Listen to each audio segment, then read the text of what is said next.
الحمدللہ رب العالمین والصلاة والسلام علی سید الانبیاء والمرسلین بسم اللہ الرحمن الرحیم۔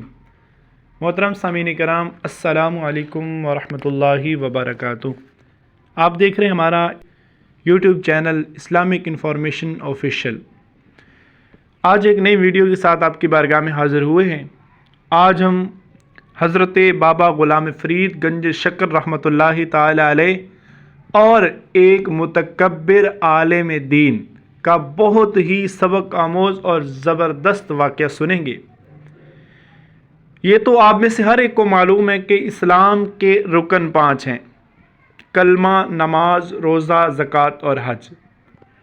حضرت بابا غلام فرید گنج شکر رحمۃ اللہ تعالی علیہ بھی انہی 5 ارکان کو ہی مانتے تھے، لیکن ایک دفعہ آپ نے ایک ملا صاحب، ایک عالم دین جو اپنے علم پر بہت زیادہ تکبر کرتے تھے، جنہیں بہت غرور تھا کہ میں سب سے بڑا عالم ہوں، ان کو اپنے پاس بلایا۔ اجودن انڈیا کا یہ واقعہ ہے۔ وہ شخص آپ کی بارگاہ میں حاضر ہوا، آپ اپنی مجلس میں بیٹھے ہوئے تھے، لوگوں سے کلام کرتے رہے، اور تھوڑی دیر بعد وہ عالم دین جس کو آپ نے بلایا تھا، جو اپنے علم پر بڑا غرور کرتا تھا، وہ کچھ ایسے انداز سے بولا جس سے لگ رہا تھا کہ یہ تو کوئی بہت بڑا عالم دین ہے، اس کے پاس تو کوئی بہت زیادہ علم دین ہے۔ آپ رحمۃ اللہ تعالی علیہ نے اس کی باتیں سنی اور پھر اس سے پوچھا کہ اے صاحب، ذرا یہ تو بتائیے کہ اسلام کے ارکان کتنے ہیں؟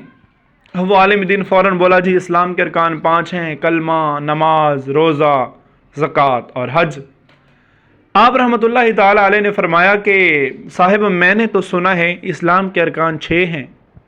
وہ عالم دین بڑے تعجب سے اور غصے سے دیکھنے لگا اور کہا کہ نہیں، آپ نے غلط سنا ہے، اسلام کے ارکان صرف 5 ہیں۔ آپ نے بولا کون سا چھٹا سن لیا؟ حضرت بابا غلام فرید گنج شکر رحمۃ اللہ تعالی علیہ فرمانے لگے، صاحب میں نے سنا اسلام کا جو چھٹا رکن ہے وہ روٹی ہے۔ تو آپ جناب کیسے کہہ رہے ہیں کہ 5 ہیں؟ اب وہ جو متکبر عالم دین تھا وہ بڑا غصے ہوا اور اس نے کہا کہ آپ جیسے جاہل لوگ صوفی بن کے بیٹھے ہیں اور آپ کو کوئی علم دین ہے نہیں، تو آپ مہربانی کریں آئندہ علم دین کے معاملے میں نہ بولیں، بس اپنے ان مریدوں کو لے کے تعویذ دھاگا کرتے رہیں۔ تو وہ غصے سے اٹھ کر چلا گیا اور جاتے جاتے آپ رحمۃ اللہ تعالی علیہ کو کہہ گیا کہ آپ وہ جاہل ہیں جو ظالمین کی قوم میں سے، مطلب ظالم لوگ ہیں، دین کا پتہ نہیں اور اپنی طرف سے لگے ہوئے۔ وہ شخص چلا گیا۔ کچھ عرصے بعد وہ عالم دین، وہ ملا صاحب حج پر گئے، بحری جہاز سے گئے، 7 سال تک مکے میں قیام کیا۔ 7 سال کے بعد وہ اپنے وطن ہندوستان جب واپس آنے لگے تو رستے میں ان کا جہاز ڈوب گیا۔ لیکن ابھی اللہ کی کرنی ایسی تھی، اس ملا کی، اس عالم دین کی عمر ابھی باقی تھی۔ وہ کسی کشتی کے پھٹے کے اوپر بیٹھ کر دریا کے کنارے پر پہنچ گیا۔ جنگل بیابان ہے، وہاں پر کوئی بھی نہیں ہے، سناٹا ہے ہر طرف۔ وہ بیچارہ بڑی مشکلوں سے کسی غار میں پہنچا۔ 1 دن گزرے، 2 دن گزرے، کھانے کو کچھ بھی نہیں مل رہا۔ آخر کار وہ بھوک سے نڈھال ہو گیا۔ جب وہ بھوک سے اتنا نڈھال ہوا، گویا کہ اب وہ اپنی موت کا انتظار کرنے لگا کہ اب کھانا کھونا تو ملنا نہیں ہے، تو میں ہی پڑا مر ہی جاؤں گا۔ اچانک سے اس نے دیکھا کہ ایک شخص کہیں سے آواز لگا رہا ہے، روٹی لے لو، روٹی لے لو، روٹی لے لو۔ اب اس ملا کو بڑا تعجب ہوا کہ یہاں کون روٹی والا؟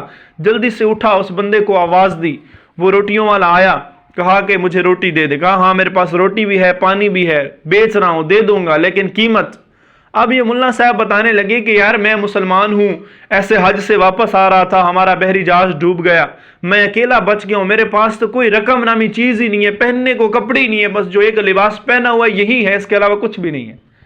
تو وہ روٹی دینے والا کہنے لگا، آپ کی مجبوری سمجھتا ہوں، لیکن میرا کاروبار ہے، میں اپنے کاروبار میں خسارہ نہیں کر سکتا، آپ کو یا تو مجھے قیمت ادا کرنی ہوگی، بصورت دیگر میں روٹی نہیں دوں گا۔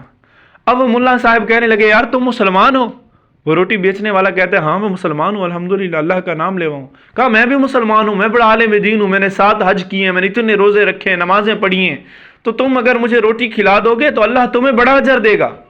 اور نان بائے روٹیوں والا کہنے لگا، بات آپ کی ٹھیک ہے، لیکن اگر میں ایسے خدا ترسی کھا کر لوگوں کو روٹیاں دینے لگ گیا تو میرے کاروبار کا کیا بنے گا؟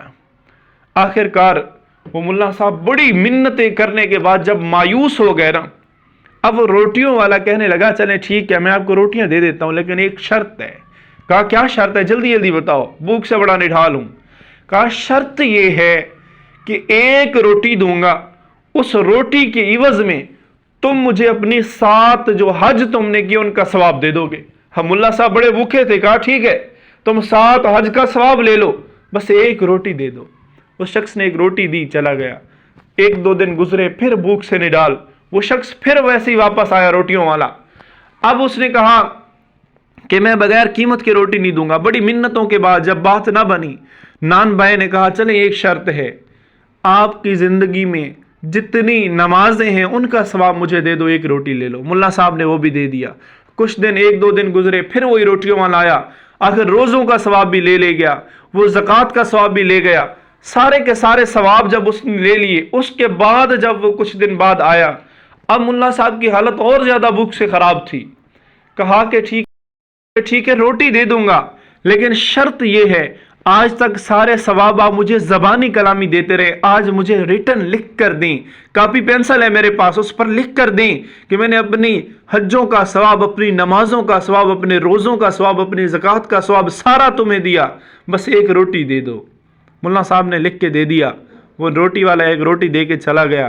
اگلے دن کہیں سے کوئی بحری جہاز وہاں سے گزر رہا تھا. اس ملا صاحب نے ہیلپ کی اپیل کی، وہ جہاز والے آئے، آپ کو لے گئے. اور ہندوستان جب آپ اپنے ملک واپس پہنچے تو پھر بابا غلام فرید رحمۃ اللہ تعالی علیہ کی بارگاہ میں حاضر ہوئے اور آ کر آپ سے ملے. تو آپ نے فرمایا کہ اے ملا صاحب آپ ہم سے غصہ ہیں، ناراض ہیں؟ کہا نہیں جی میں ناراض نہیں ہوں، ناراض ہوتا تو آپ کے پاس آتا کیوں؟ تو بابا غلام فرید کہنے لگے کہ صاحب جب تم حج پر جا رہے تھے، حج پر جانے سے پہلے تم نے مجھے کہا تھا کہ میں ظالمین کی قوم میں سے ہوں، جاہل ہوں، اسلام کا پتہ نہیں ہے، مجھے وہ بات بڑی تکلیف دے رہی ہے. تو ملا صاحب کو یاد آئے کہ اچھا میں نے یہ کیوں کہا تھا. تو کہا کہ اب بتائیں. بابا غلام فرید نے پوچھا اس ملا سے اب بتائیں اسلام کے ارکان کتنے؟ اس نے کہا 5 ہی ہیں، نماز، روزہ، حج، زکوٰۃ، کلمہ، اس کے علاوہ چھٹا رکن کوئی نہیں ہے. آپ نے فرمایا روٹی. ملا صاحب کہنے لگے نہیں روٹی اسلام کا رکن نہیں ہے. تو حضرت بابا غلام فرید نے فرمایا کہ ملا میں نے یہ بات پڑھی ہے، اپنی طرف سے نہیں کہہ رہا، میں نے واقعی کسی جگہ پر پڑھی ہے کہ اسلام کا چھٹا رکن روٹی ہے. اب وہ ملا بڑے غصے اور جلال میں کہنے لگا اچھا پڑھی ہے تو پھر مجھے بھی دکھاؤ. آپ نے اپنے غلام کو حکم دیا جاؤ میری فلاں کتاب لے کے آؤ. جب کتاب لے کے آئے، بڑی موٹی کتاب تھی، آپ نے وہ کتاب کھولی، باقی ساری جو مجلس والے بیٹھے ہوئے تھے آپ کے مریدین سب کو باہر بھیج دیا، اکیلے ملا ہیں اور بابا غلام فرید رحمۃ اللہ تعالی علیہ ہیں. اب جو ہے نا آپ رحمۃ اللہ تعالی علیہ نے پوچھا کہ میں آپ کو دکھاتا ہوں کہاں وہ لکھا ہوا ہے کہ اسلام کا چھٹا رکن روٹی ہے. آپ نے اپنی کتاب کے صفحے کھولے، ایک صفحے پہ ہاتھ رکھ کے فرمایا کہ ملا یہ پڑھو. جب اس متکبر عالم دین نے وہ تحریر پڑھی تو اس تحریر میں وہی اس کے اپنے ہاتھ کی لکھی ہوئی کاپی پر موجود تحریر تھی کہ میں اپنی ایک روٹی کے بدلے میں اپنی ساری حجوں کا ثواب، اپنے سارے روزوں کا ثواب، اپنی ساری زکاتوں کا ثواب دیتا ہوں. جب اس ملا نے وہ تحریر پڑھی تو رو کر حضرت بابا غلام فرید کے قدموں میں گر گیا اور معافی مانگنے لگا. لکھا ہوا ہے کہ اس کے بعد وہ عالم دین کبھی کسی سے نہیں بولا، ہمیشہ خاموش رہا یہاں تک کہ اس کی موت ہو گئی.